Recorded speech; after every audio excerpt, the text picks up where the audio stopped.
We have some extremely exciting news for you all.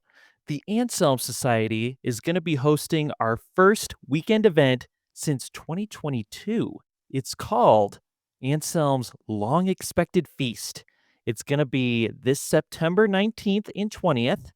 And as you may be able to guess, all you Tolkien fans out there, it will be in honor, in part, of Bilbo and Frodo's birthdays. The weekend will include a retreat with your choice of in depth workshops, an afternoon of restorative activities, and an evening pub night, plus a few very special surprises. Now, we are expecting that tickets for this event are going to sell out fast. So please make plans and get on the early bird wait list for this over at anselmsociety.org/fall feast. Once again, keep a lookout for Anselm's long expected feast this September 19th and 20th.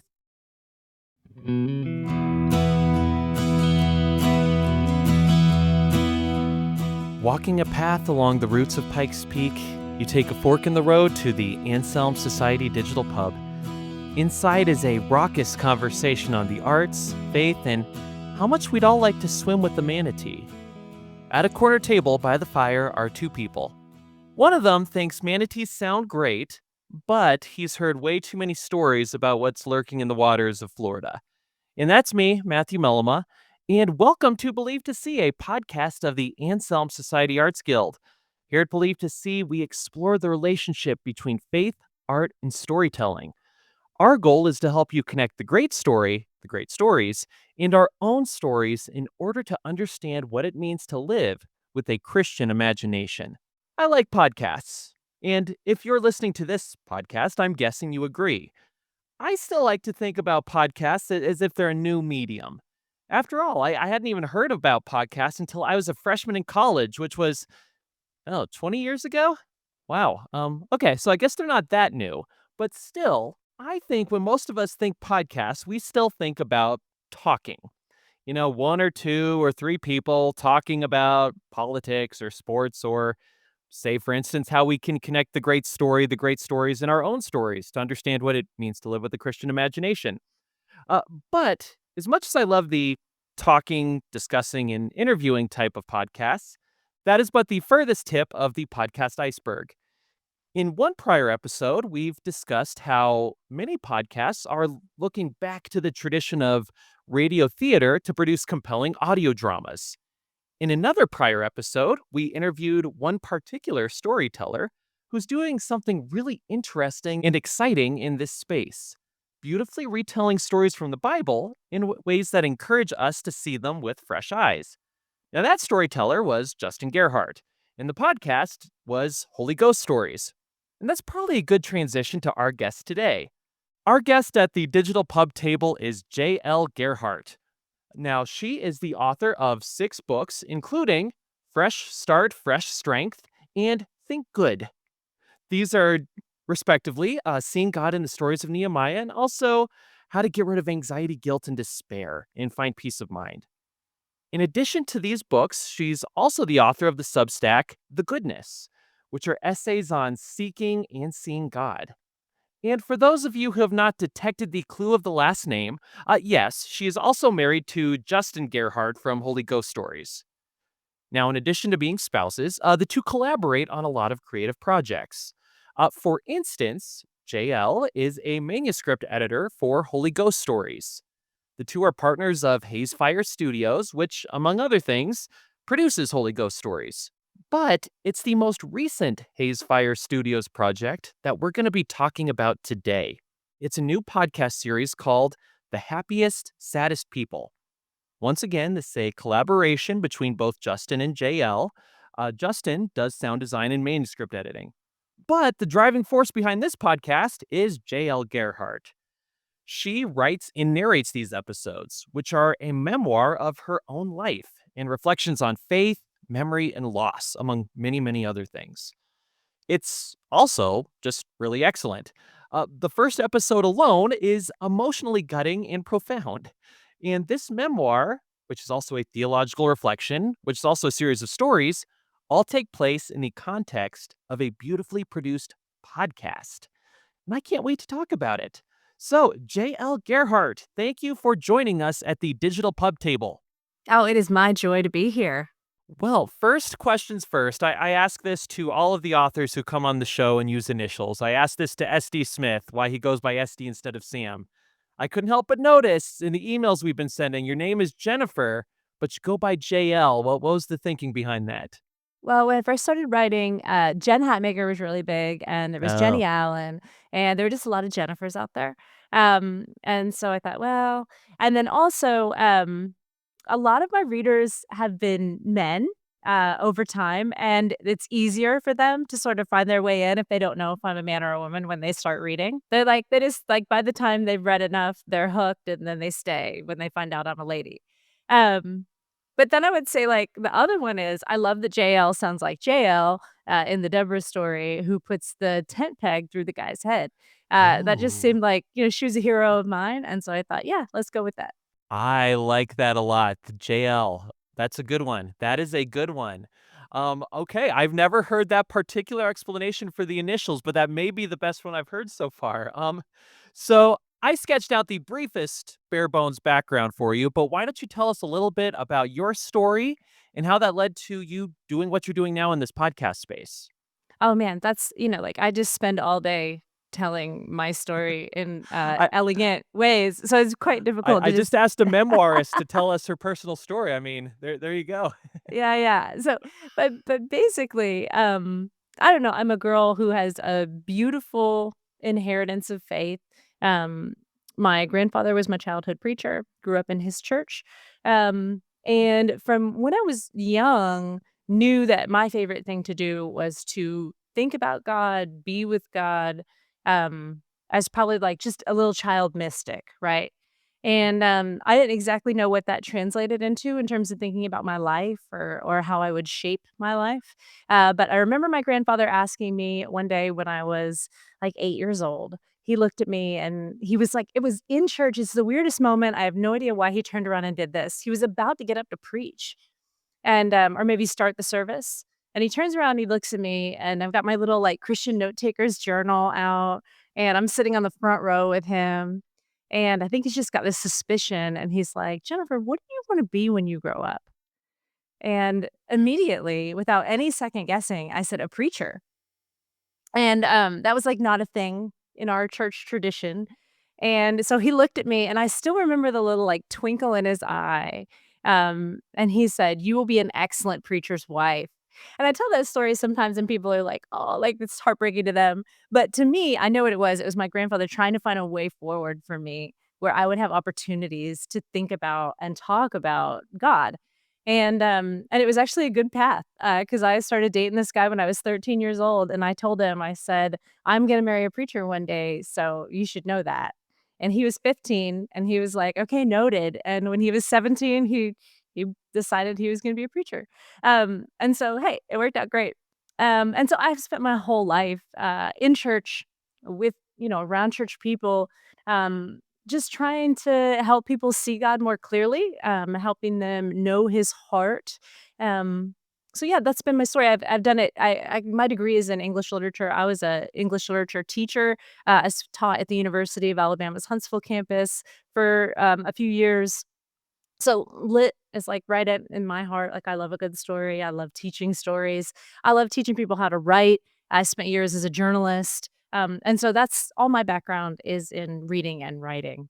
And I've been able in the last few years to find a place where that love of story can intersect with my desire to help people see and know God. And so I've been sort of pursuing that in my writing. And I feel like most recently, really finding the fullest version of what I want to do as I try to tell true stories um, that are the stories that God's writing right now, today, for his glory. Great. And let's take these different steps you've done creatively, sort of piece by piece. So I mentioned three big areas. We have the books. You've written six of them. We have the Substack, which it's essays and other things in that sphere. We have the podcasts. Which one came first? Did one lead to another? Do you feel them all interconnected somehow? How do those all work together? Well, no, there's definitely an order to it all because I started blogging actually when blogging was like a big thing. I had a moment as a blogger. It was like working for me. It was a great way to just sort of I liked learning to write in those sort of smaller chunks where I'm dealing with moments and very small ideas. I'm a real granular thinker, so I like to like get to the absolute heart of something. And so blogging really helped me do that. And blogging was where I sort of started thinking about my own life and the way that God was working in my life and how that could be a lens through which other people could see how God was working in their lives. So I started with blogging and I wrote a book for the first time when my audience just really asked for it. They were looking for me to do something more on prayer because I'd been doing this prayer series. So I wrote an ebook on prayer and shared that. And then they wanted it to be a print book, and so I self-published a print book, and that book has really been quite successful. That first one is called Prayer and Practice, it was their appetite. I never really went looking for a publisher. I never that wasn't my path. I wasn't thinking I wanna be a writer. I was just writing, and I was answering what people were asking for. So, most of those books are self-published. I've published with Fortress Press, a book about grief, but mostly it was just me responding to, what people were asking me to give them. And so, writing was a natural avenue for me. I was a writer. I was a trained writer, Mhm. but I hadn't really been moving into this direction until the blog. So I did the blog, then I wrote books. When I started writing books, I got requests from a publisher to write another book. And so that was my world. But there were limitations inside of it, I guess. And when I started noticing my husband doing podcasting, I started thinking about the benefits of audio and the ways that just being able to hear a person's voice, the way that it changed a story, and realized that there might be some potential over there. What was the other one you mentioned? It was books, the podcast, and what was the other?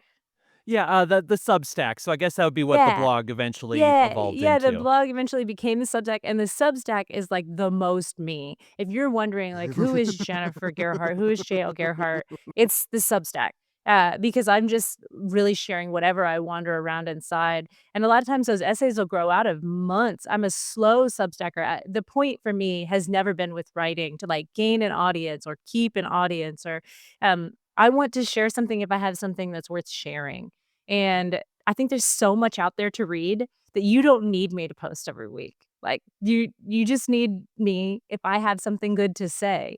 And so sometimes I'll post 2, 3 times in a month on Substack, and sometimes it'll be 3 months before I have something new to say.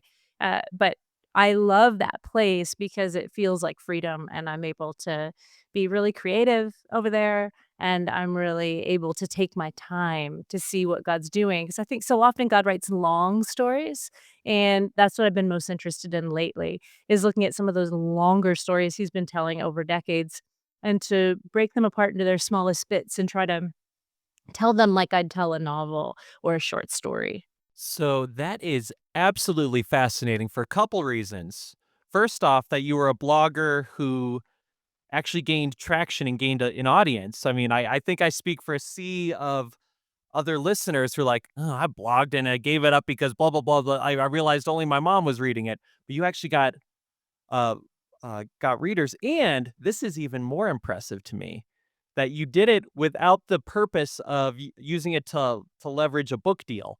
Like that's why all the rest of us started blogs in the first place. Like, well, if I'm gonna get that book deal, I need to get the reader. So here we go. But you just wrote, and then you got it the other way. So it's like, wow, that's so amazing. I'm so impressed. Yeah, I mean, So it never ends up being like I think if you want that, like, six-figure book deal or whatever, and that's what's on your mind, no, that is not what happened with me with blogging, right? But if what you're thinking is, "I wanna serve people, and how could I serve people?" And maybe it could be financially sustainable, like, worth my time that way, uh maybe then yes, okay, it worked out that way, but it did take quite a while, and there were years probably where it was only and not even my mom didn't read. Uh, I'm trying to think who did, like, my husband read. well, that still That is so impressive that's sort of your entry into this world. So now let's take it your entry into the podcast world because listeners, like I mentioned, we had her husband Justin on a prior episode. So go listen to that episode and go listen to Holy Ghost It's Stories. amazing. But oh, absolutely. So my question is your involvement here because like I mentioned, you are currently deeply involved with this. And I know uh, you've had a hand in it for a while. Did it start off that way? Did this start off as like you and Justin doing this together, or was it Justin did this thing and then you sort of uh, get intrigued by it as it's going? Justin and I do everything together. We've been together since I was 13 and he was 15, and it's really been I mean, I can't think of anything either one of us has ever done that the other one didn't somehow become very involved in. Yeah, like, he picks up video like, we were working at a church, and he decided he wanted to get into creating video content, and he gets deep into it, like, so deep into it that professional videographers are hiring him to be their shooter, and, um and then he's like, "You need to help me because I've got it's too big." And so now I'm learning how to do video, and the next thing you know, like, that's my job at our church, and it's just we get it's all wrapped up, and it's mostly healthy. I think we're doing okay. But yeah, we just love if he gets into something, I get into it. If I get into something, he gets into it. And so with Holy Ghost Stories, it was a big when we went down that path, we were both leaving church ministry jobs. And in order for us to be able to do it, we had to leave our house. We sold our cars. It was just financially, it was going to be a huge risk. And so we both had to take that leap together and because we did that, we were sort of both needing to show up and make it work. And so I've kind of been a supporter and also just like I'm doing whatever task comes up that he can't do since the beginning. Also, I'm an editor. I mean, I'm gifted in that. I've been that since I think my first editing job. I was 18 years old. So it was a natural fit. It was good for me to be able to offer him that because this was his first foray into professional story craft, like really storytelling.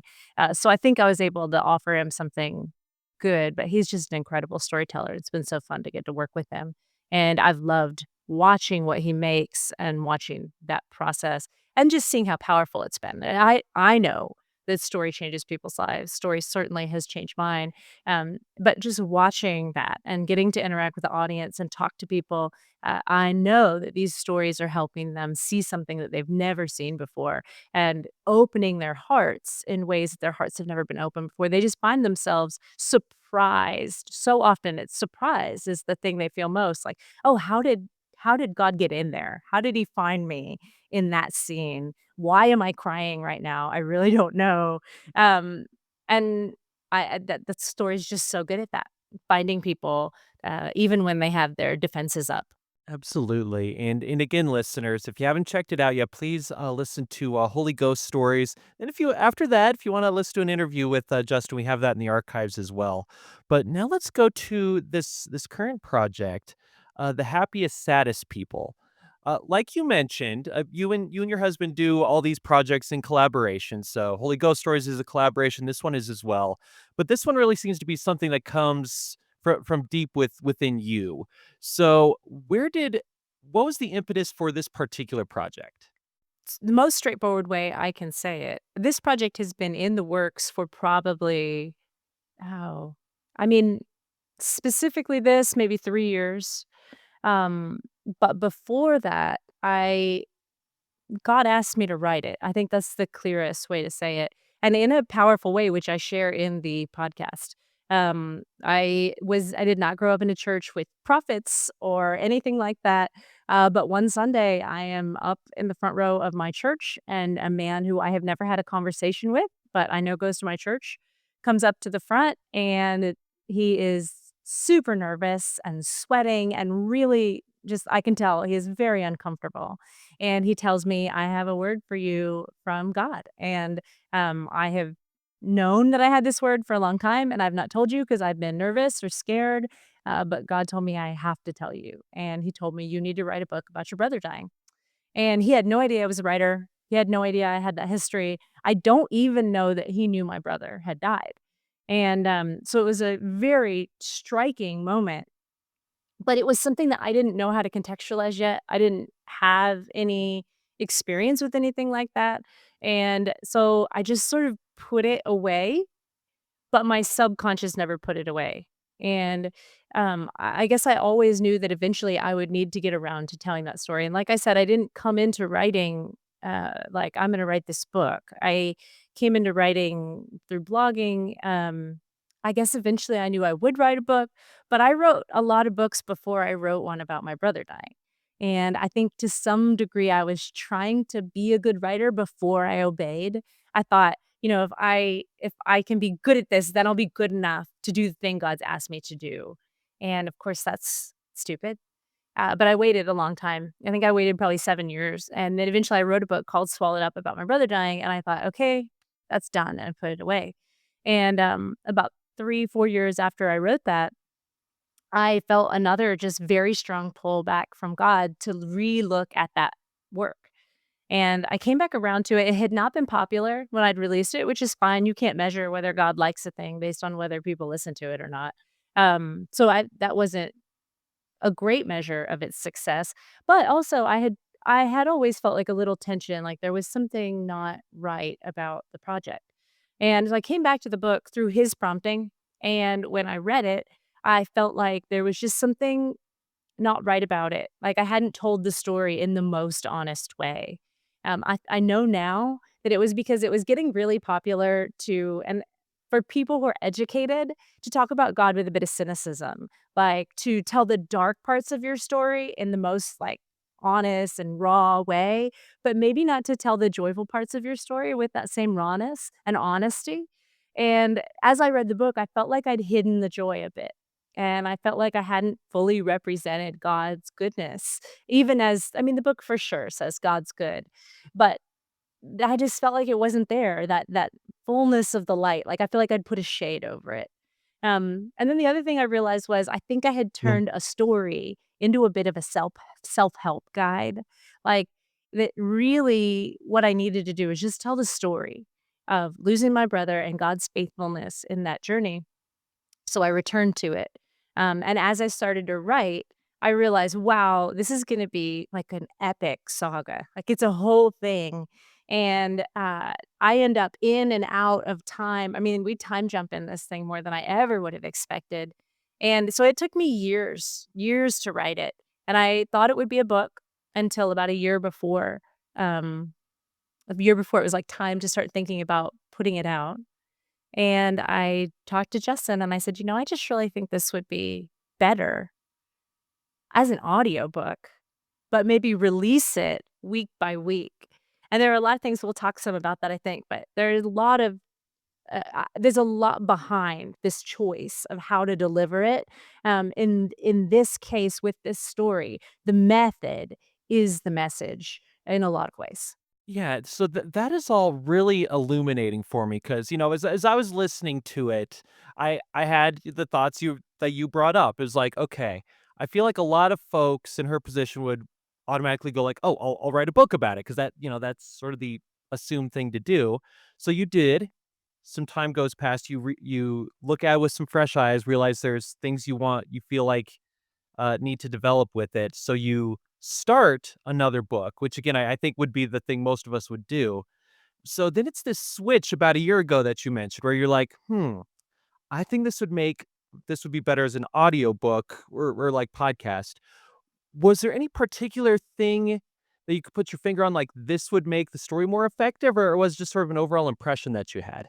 Well, I remember when I released this book, I did a book launch event, and I had a friend send me an email a few weeks after the book launch event. I'd read some of the book at that event. And he told me in the email, he said, "This has to be an audiobook. You need to record this. It needs to be an audiobook because there's just something more powerful about it in your own voice." So I had actually recorded an audiobook, and we'd had a bunch of technical difficulties getting it uploaded. And I was in the middle of a bunch of life stuff at that point, and I just never got around to fixing all the problems. I think we resubmitted it, and we're good at this. I mean, we do this professionally. I'd done multiple audiobooks before. I still don't know. why Amazon never received it, why Audible said it wasn't working, but they never did, and so there never was an audiobook version of this story. But I that hung around with me, how much he had felt like my voice reading it changed things. And then I'd already sent the book out to some editors, friends of mine who work in writing, and, I'd sent the book to this friend of mine, who is a I always say this because I think it's helpful to understand her. She is a poet who lives in Alaska, who has an advanced degree in mathematics and Hebrew. So, like, that helps you see her. So she basically just tells me whatever she thinks, and whatever she thinks is brilliant and a little bit quirky.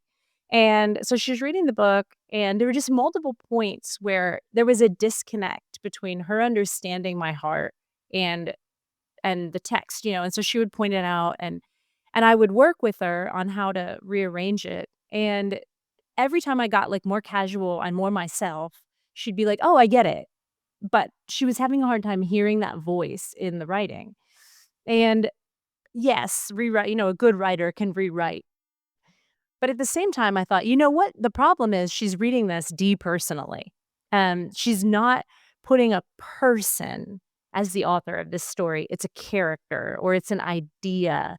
And so this whole story for her is becoming more of an exercise than an actual person's story. And when it's an actual person's story, you're not weighing the theological correctness exactly of it, or you're not spending all the time thinking about the facts and do they add up or whatever. And of course, you want your facts to add up and you want to be theologically accurate, but that's not what your reader's thinking about when they're across the table from you and you're telling a person a story, right? They're thinking about you and about an individual's experience. And I realized that if I could tell it this way with the podcast, then people would automatically put a person behind the story. And when a person is telling you their story, you have to take them as a person.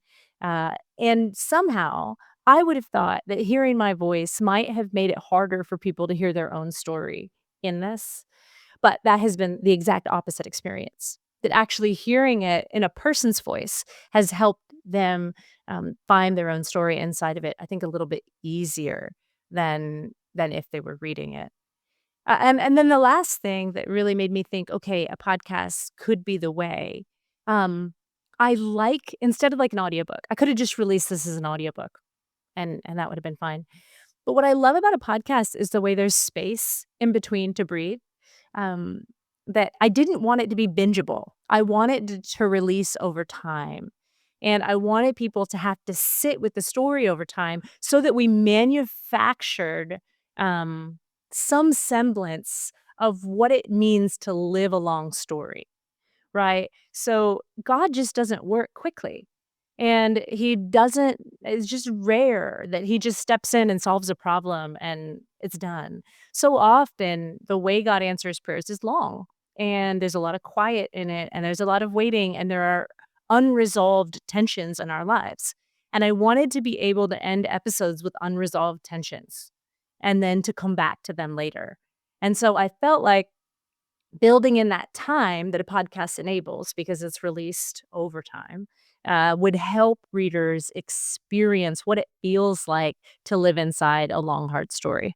I love the way that you put that and the way that you framed it because as you started giving your answer, I was like, okay, that all makes sense, but wouldn't that apply to an audiobook as well? But then your answer saying, no, it's good to get like a bit at a time. You take a bite, you sort of let it sink in, you sit with it for a bit before the next one.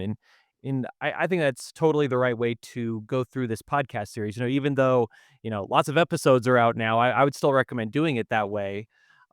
So now let's get to the structure of it because you have quite a few episodes. They seem to go about half an hour a piece. How does that change knowing that you need kind of this well, I was gonna say knowing that it needs to be more self-contained. Do you feel like each episode needs to be self-contained? Does it build off each other? How does it work putting it on all these episode pieces as opposed to one continuous audiobook? I think in the same way, like, so I when I talk about long form storytelling, one of my favorites that I'll always go back to is The Queen's Gambit or The Crown, right? I love both those. And I think what they both do is 100%. There are some episodes of The Crown that you could just pull right out, and they are some of the best stories I've ever heard. I really love the one where Prince Philip meets the astronauts, and that whole episode is its own story, but it honors the greater story. It furthers the greater story. It creates new tensions in the greater story. It resolves tensions from the greater story. So it must exist inside the greater story, but also it can exist on its own. And that's what I wanted to do with each of these episodes. Some of the earliest ones can't hang alone, though I try to give hope and some bit of an answer in each one, but only the hope and answer that would have been accessible to me at that moment. I'm trying not to take my present self and knowledge and the things God's taught me and impose it on past memories. I'm trying to let that girl in the story who, when we begin with me, the youngest scenes, I'm 5 years old. And so I want to let that 5-year-old girl only know what that 5-year-old girl knew and not impose on her. So those early stories, they must exist in the greater story. But as we go, especially the second half, I think they're a lot more self-contained, even as they sort of drive the narrative. I just finished recording the last one, and my goal, like with the last one, I wanted it to feel like an excellent season finale on an excellent show, where it stands alone as its own story, but it's pulling from all the things, and we're finding knots untied and bows tied that we just have been hoping all along we would finally get back to. And so I wanted to honor that. So yeah, so it's both, right? I want each episode to be its own thing, to tell a full story, and I want each episode to advance the story that we're telling. A related question I had just in terms of putting the podcast together is all the audio stuff, right? So there's, the fact that you're narrating it. And as I'm sure you know, a lot of work goes into narrating things effectively. So how did you go about preparing for the narration and also just the rest of the sound mixing, the musical score, the rest of the sound that goes into it? How was that like putting that into play in this story? Well, the scoring was entirely accidental. I had not imagined this being a fully scored experience, mostly because that's outside of my gifting. I don't have the ability to do it. And I had not wanted to put anything else on my husband's shoulders. And so I recorded it. And my plan was for him to just create some beginning music that we would use every time leading into the first story, and then maybe some exiting music that every last scene would sort of move through. So I asked him to do that, and he fully scored the first episode. And I was like, "Babe, this is wonderful. I love it, but we cannot keep this up. You can't do this and your podcast." And he's like, "Well, I think we can." And eventually he could not. And so we hired a partner. And so we brought in our now friend, John Rhodes, who's just excellent. He's never done anything like this. He works with musicians and he's a studio producer. And, but John has loved the challenge and he's been really into it. And so the 3 of us have been working together, but really and truly, I helped them sort of pick the soundscape. Like, here's about what I want it to sound like, and they score every episode. So that's on them, and I have been delighted with what they've done. They've mostly just used they've got like 20 songs maybe that they work with and they move between, and then they're editing those songs to fit the pieces, and it's a complicated process. They're both artists. They're amazing at it, and I'm so thankful. Narration is easier for me, because I've been doing public speaking my whole life. So, I won the 4-H county speech contest for Pinellas County when I was in 5th grade.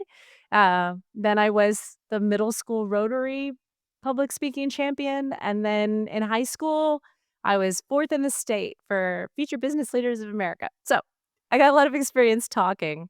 Um so that wasn't difficult. Justin did have to teach me a few things about how exactly, to use your voice like an instrument and to think through some things. He's so good at it and has so much experience. So, the narration wasn't complicated as a task.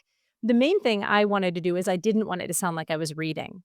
And that maybe is different than an audiobook, I think. So often in an audiobook, they're not trying to hide the fact that they're reading. I did want to hide that. I wanted it to sound like I was just talking to you, or that it's some combination of conversational and performative that that lets you fall into it and kind of forget the trappings. So I was happy with what we were able to achieve. Uh, it just felt, I think, in all, this project has just felt like, what it's supposed to be. Sometimes I try to make something and realize, nope, I have all the wrong ideas about this, and I can't do that, or it's just biting me the whole way. Whereas with this project, everything just feels like it found its way really quickly, and it is what it's supposed to be. Like, this is the perfect version of the story I was trying to tell. Yes, so we are unfortunately running a little low on time, but there was one question I really wanted to be able to ask you because among the many, many themes throughout this story, one of them is sort of a love letter that you have written to the state of Florida and in some memories you have growing up there. So, listeners, you may have noticed I had a manatee joke at the beginning. I was so intrigued by swimming in a river in Florida with the manatees without fear of alligators or snakes or all the other stuff. So, how does that happen? Well, yeah. The snakes are a thing, but, they don't wanna bite you, so you'll be fine. I don't know anyone who's been bitten by a snake while they were swimming. I once had one bite my inner tube, but that's the closest we ever came. So, you're fine. You just have to get used to risk. There are people in Oklahoma, it's like, there's tornadoes, yeah, we live here. You just get used to it. So you're not gonna, like, avoid swimming in a river just because there might be a snake. Alligators, there aren't any in this river, so that's the real perk. Oh. So it's a very popular river partly for that reason. You don't have to deal with any alligators, though many people swim in springs and rivers with alligators in Florida because it's very unlikely that they will bite you. And we learn, like, as children in Florida, we learn how to outrun an alligator. We learn what to do if an alligator tries to pull you down. You, shove your fingers in its nostrils so, you know, we know what to do. Uh, Manatees actually, they're so peaceful and there's absolutely nothing they could do to harm you, but they are very large and it can be strange to be swimming in water that's that clear. Sometimes you just feel like you're suspended. It's almost like you don't even see the water. Um, with something just the size of a giant boulder. So, first off, the concept of a river that does not have alligators but does have manatees, that just sounds magical and I love it. Second, I one of a good family friend of mine grew up in like the 70s in Florida, and he told me the story once that when he was a teenager, him and his buddies would go water skiing at certain lakes with a 5 iron in one hand, trying to whap the heads of gators as they passed. You can I do don't know if that. it's true. You I'm just repeating. Do you think that sounds I plausible? think it's possible. Yeah. Yes. That is amazing. Mhm. That is amazing. Well, I have so many other questions about this, but we are running low on time. So, final question for you. You mentioned you've recently recorded the last episode. What is the plan for wrapping this series up, and what are your plans after this series? You have a next project in the hopper. Well, I've always imagined The Happiest Saddest People as being a multi-season thing, but not the same story. So I think all the good stories are happiest, saddest stories. I think that's the Christian human experience, is that we are just really joyful people who feel the pain and loss and brokenness of this world in a way that nobody else feels as deeply. And so we're like on the like these, on the poles here. We're the happiest, we're the saddest. So this story of losing my brother, losing my grandmother, learning to deal with death, learning to believe that God is somebody who cares about you and wants to take care of you instead of someone who wants to take something from you. This story will end in episode 17, and it's complete and put away. And we called that season "Because You Were Here" or "Because He Was Here." So I would love to do a second season. We're still working on that and got to fund it and all of that. But if we can, we've got some great stories, some that are mine, some that are other people's. So I would love to tell some long form. Yeah, I just love the multi-episode approach where you can really dig in and see a story and its beauty and fullness and all the little nuances. So I've got a few people's stories I'd love to tell that way. I've got a few more of my own. So hopefully we're looking at a season 2 of The Happiest Saddest People. That is fantastic to hear. And again, listeners, The Happiest Saddest People is really excellent. I highly recommend it. Please look that up wherever you get your podcasts. Wherever you get this podcast, look up that podcast, The Happiest Saddest People. And also keep a lookout for J- JL Gerhardt's other writing, whether it's on her Substack or her books. Again, JL Gerhardt is Gerhardt. And thank you so much for joining us at the table. And listeners, as you can probably tell, things are winding down at the Anselm Society Digital Pub. The fire's down to embers, the customers are trundling home, and you've polished off your final glass. Once again, Believe to See is a podcast of the Anselm Society Arts Guild. If you have an extra 30 seconds or so to spare right now, please rate and review your show on iTunes, Spotify, or wherever you get your podcasts. Thank you so much for listening, and we'll catch you next time.